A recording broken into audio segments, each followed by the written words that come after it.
Venn diagrams essentially are ways of drawing sets where realistically you wouldn't draw one set at a time that much. More often it's going to be two at a time or three at a time. I guess we will see a couple of examples maybe where it's just one, but a lot of times it's to show the relationship with a couple of different sets. So like it says up here, the universal set is represented by a rectangle, and then any sets that are of interest where you would have elements coming out of the universal set, those are circles inside the rectangle. So what you end up with would look sort of like this. So if this is my universal set that I'm drawing right now, this rectangle, and so usually there's just like a U in the corner, then you could have something like this where if that's A, and then I'll make another one over here where that's B. All right, so then these are just two different sets in there, but it doesn't always look like that. You can have something that looks like this as well. So I guess I'm going to start off with the same kind of rectangle. So I'll put the U back in the corner, and then I'm going to draw the circles this time so they overlap. So circle number 1, circle number 2, and then let's say this one over here on the left is A and this one on the right is B. So sometimes it looks like that. And then you say, well, why are there two different representations of this? Because sometimes the two sets that you're looking at have elements in common and sometimes they don't. So basically the way it works is if your two sets have elements in common, then you'd make your Venn diagram like this where they would overlap, and then the elements that are in common go in this overlap part. And then if there are no elements in common, then you have the circles that are completely separate that don't touch each other. And that's actually what this first definition is. So two sets that have no elements in common, those are called disjoint sets. So it would look like this in a Venn diagram. And just for an example, I said, and I guess I didn't write it in, but let's say if you want your universal set here to be 1, 2, 3, 4, 5, 6, 7, and 8, then I think I've got enough space to get this on the page. There we go. Then we've got odd numbers in A, even numbers in B. Those don't overlap, right? There's no number that's both even and odd, so they can't overlap. And so if you're going to draw this, what it would look like, and that's really what the space is for, is if you want to draw this in, then I'm going to have my universal set rectangle. And then these are going to be totally separate. So I guess I forgot to put in a U. There's the U. So A is 1, 3, 5, and 7. So like that's A. And then B, which is totally separate from A, would be 2, 4, 6, and 8. And there's B. So something like that, right? Those are disjoint because they have no elements in common, or I guess in the Venn diagram, they don't overlap. Next definition down here, what a complement is. There are actually several ways of denoting the complement. Our Newton notes in our book go for this one, which is actually my favorite. I like that superscripted C, where then you go, okay, C means complement. Like, to me, that feels really direct. There are other ways of writing it. The most common other way is with a bar over the top, like an A bar. I don't really like that because it sort of looks like a really common notation from statistics that means something totally different. So I like the C because that's unique. And then it also feels kind of direct, like C means complement. All right, so then what's the complement? Well, it's everything in the universal set that's not in the original set. So like for a set A, the complement would be everything in the universal set that's not an A.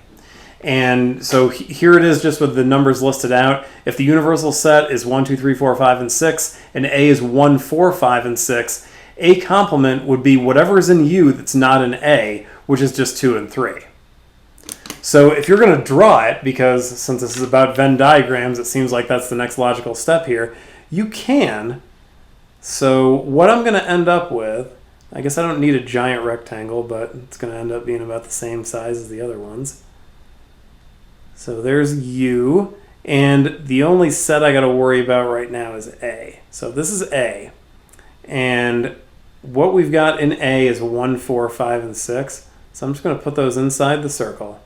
And then 2 and 3 are in the universal set, but not in A. So in the picture, they would be inside the rectangle, but not inside the circle, right? Since the rectangle is U.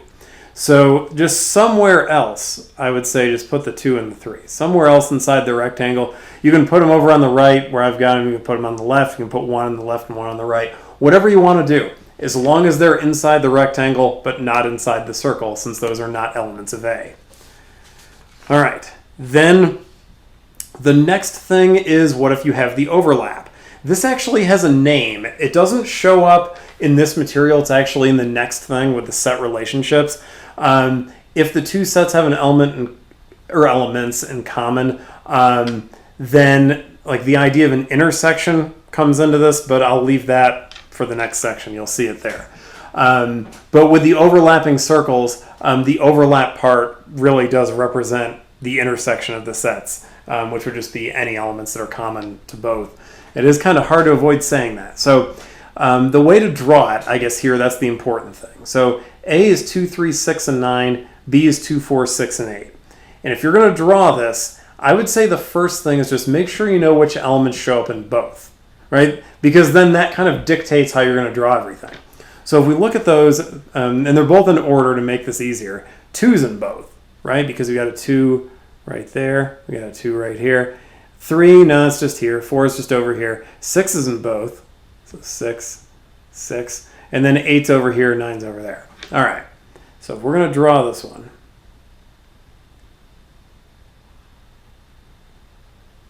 then we're going to have our usual universal set rectangle. And I've got to draw these circles so that they overlap. Maybe something like that, where then I suppose B on the right, A on the left would be the conventional way to do it. I would take care of the intersection first, or the overlap first. So the numbers that are in both are 2 and 6. So I would just make sure that I got both of them in there. And just to change it up, I'm going to change colors just to see if this sticks out more. So if that's 2 and 6, right? And then, let's see, the other one's green. So A has 3 and 9, and those are in A, but they're not in B, right? So they're in the part of A in the Venn diagram that's not the overlap, right? Because this part over here where the 3 and the 9 are, that's just part of A. Where the 2 and the 6 are, that's part of A, but it's also part of B. And then for B, we're going to kind of do the same thing. We've got 4 and 8 that are just in B, but they're not in A, so I got to put those over there. There. So that's generally how you would draw a Venn diagram when there's an overlap. I should point out, because it's about to happen, that you can have more than just two sets. You can have more than just an A and a B. Because if you look down here, we've got an A, a B, and a C. These are harder because there's more to keep track of. And not only that, you also end up with double and triple intersections, right? Because if there are going to be overlaps, then you could have like, well, what about elements that are in A and B but not in C, or B and C but not in A, or in all three of them?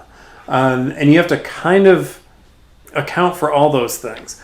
But I suppose the first thing is, if we want to kind of plot out what we're going to do first, kind of like how up here we figured out what was going to be in both and then wrote those numbers in and then went from there, I would kind of do the same thing. But with 3, just in order to keep track of everything, I think it's easier to itemize the numbers because you can see what they are, right? 1 is clearly the smallest, 9 is clearly the biggest. So I think all the integers in between also show up. Let's see, 2, there's 3 and 4, 5, 6, yeah, they're all in there. Okay, so what I'm going to do is I'm just going to say where they are.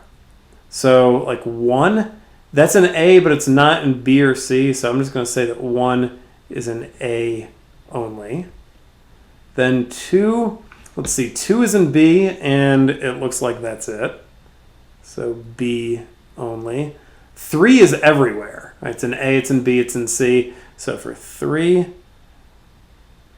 A, B, and C.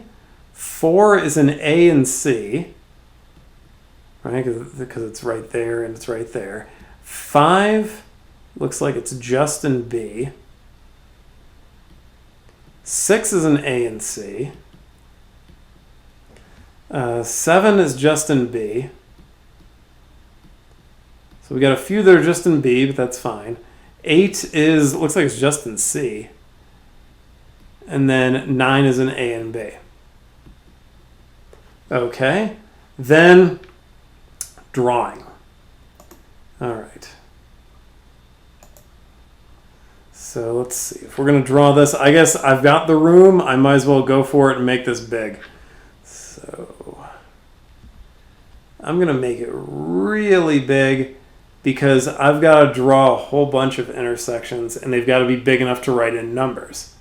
So that's what I'm thinking about by making this rectangle so huge. So there's U. That U has way too big of a tail, but I guess that's all right. All right, so with 3 of them, I think you would draw it kind of like this. So it's almost like you're drawing an Olympic symbol just with 3 rings instead of 5. That's kind of what I would be thinking about here, I think. Ring number 2 and ring number 3. And then I guess as usual, if A is on the left and B is on the right, then C is on the bottom. Okay, well then what goes in all 3?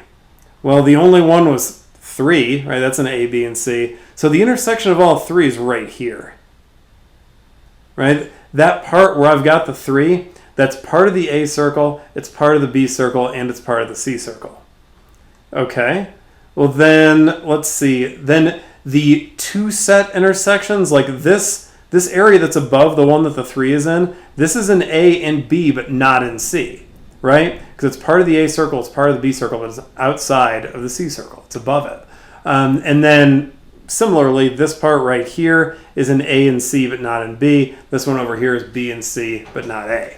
Okay, so then we're going to go through the ones that showed up in 2 different sets, and I guess I can use a different color. Let's see, 4 is in A and C, and so is 6. So those got to be over here. So 4 and 6. And then with A and B, 9 goes in there. So I guess I can make that 9. And then everything else just belongs to a single set. So the ones that are in A only, well, that's just 1. So I guess in this whole big area here, I just need a 1. B by itself, there are several, right? 2, 5, and 7. So those can all be in here someplace. So 2, 5, and 7. And then the one that's in C only is 8. So I'm going to put that down there for C only. And that's what that picture should look like. And notice that there's an empty space. There's nothing that's in both B and C, but not in A. Right, and you can tell, right? Like if you look through the numbers that are common to these two, you go, all right, well, 3's in both of them, but that's also an A. And then other than that, there is nothing in common really here. So that's okay that you have an empty piece. Sometimes that happens, right? It's not wrong if you get a part of the Venn diagram that's empty. It just means that there are no elements that are common to B and C, but are not in A. So with 3, it's a little more involved, but that's basically what it looks like because there are a couple in the homework that goes along with this section that have 3. And it's like a multiple choice question that says, which of these is the correct Venn diagram representation for these 3 sets or something. And I figure if you can make it from scratch, then you can pick it out of a lineup, right? That seems sensible. All right, next, more examples. All right, so this next one is actually more set up for writing than drawing. So suppose the universal set is a set of all natural numbers. So I guess I could write that in here, that the universal set, if that's going to be the set of all natural numbers, it may actually help us to write this out. So I'll just start with it. These are the counting numbers. So 1, 2, 3, 4, and so forth, right? So there are natural numbers. And then it's saying if A basically is the set of all natural numbers that are at least 10, what's the complement of A? So A,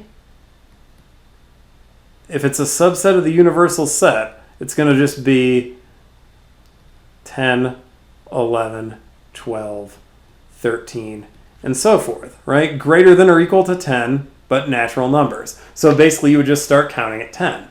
All right, well then what's A complement? Well, it'll be anything that's a natural number that's not in there.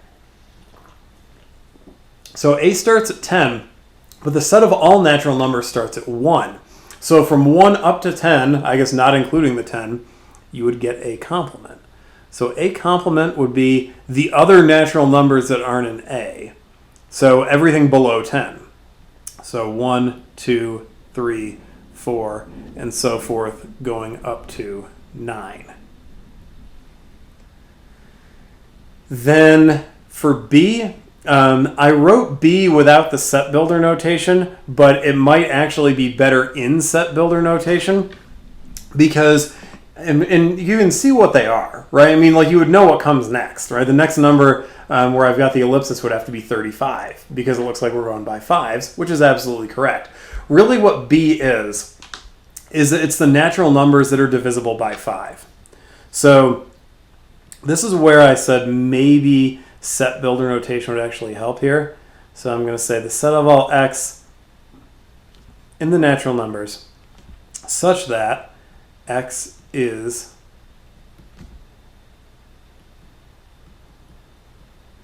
divisible by 5. And then if the complement would be the other natural numbers, it would be ones that aren't divisible by 5, right? Because every natural number is either divisible by 5 or it's not. So that would mean that B complement, and if you're going to write this out in set builder notation, this is going to look almost identical, except I'm going to have one extra word. So x, an element of the natural numbers such that x is not divisible by 5.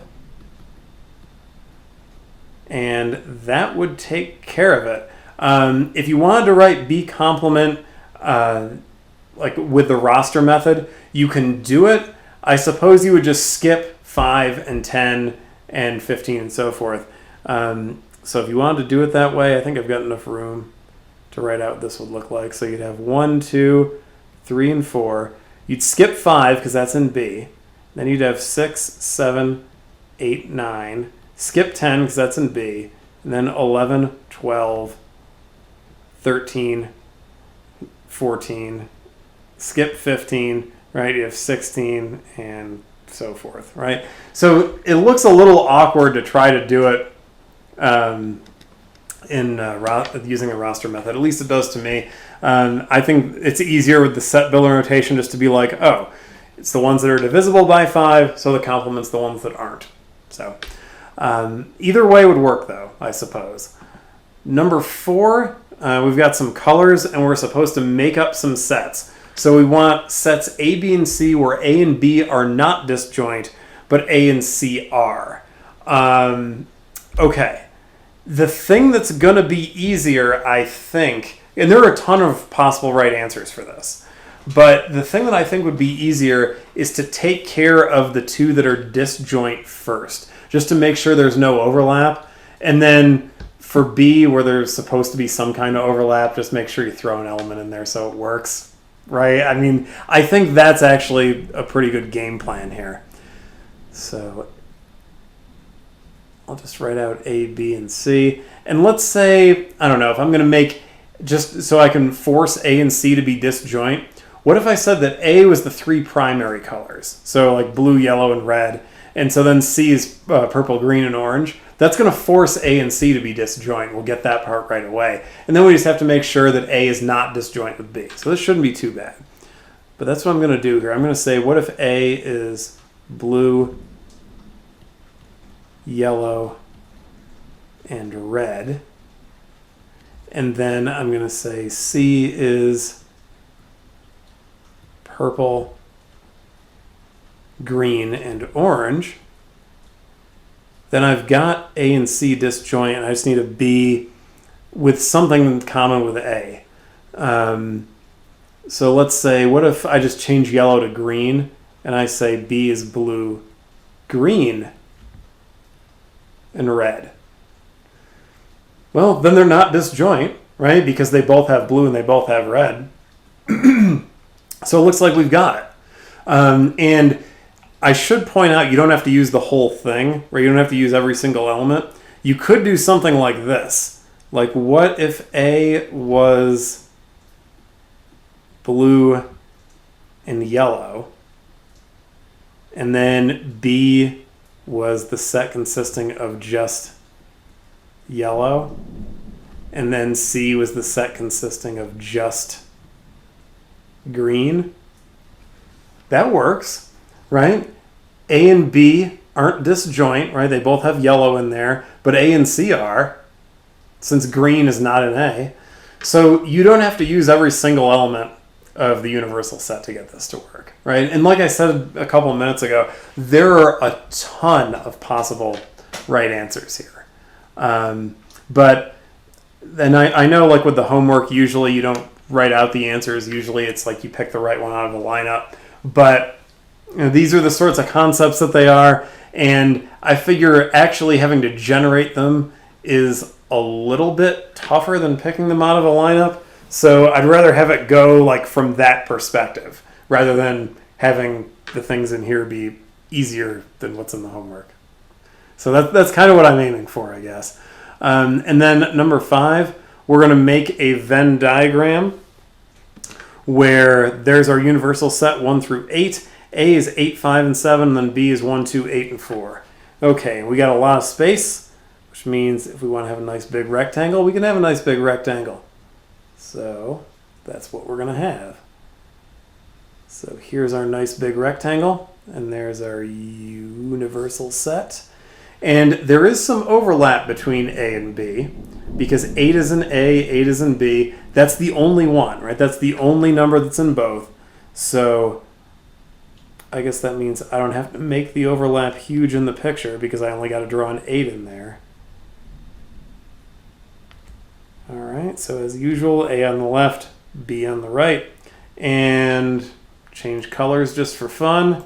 So 8 was in the overlap, so that's got to be in there. Then the ones that are not in the overlap, let's see. A also contains 5 and 7, so I need them. So 5 and 7. And then B also contains 1, 2, and 4 besides 8, so I'll get them in there. But notice that's not every single number that's in the universal set, because 3 and 6 are also in there. So 3 and 6 are inside the rectangle, but inside neither of the circles. So, black again, I guess. So 3 and 6, I got to put them inside the rectangle. So I'll say, what if 3 is over there and 6 is over there? Right? That way they're in the universal set, but they're not in A and they're not in B, which they shouldn't be, right? They should look like that.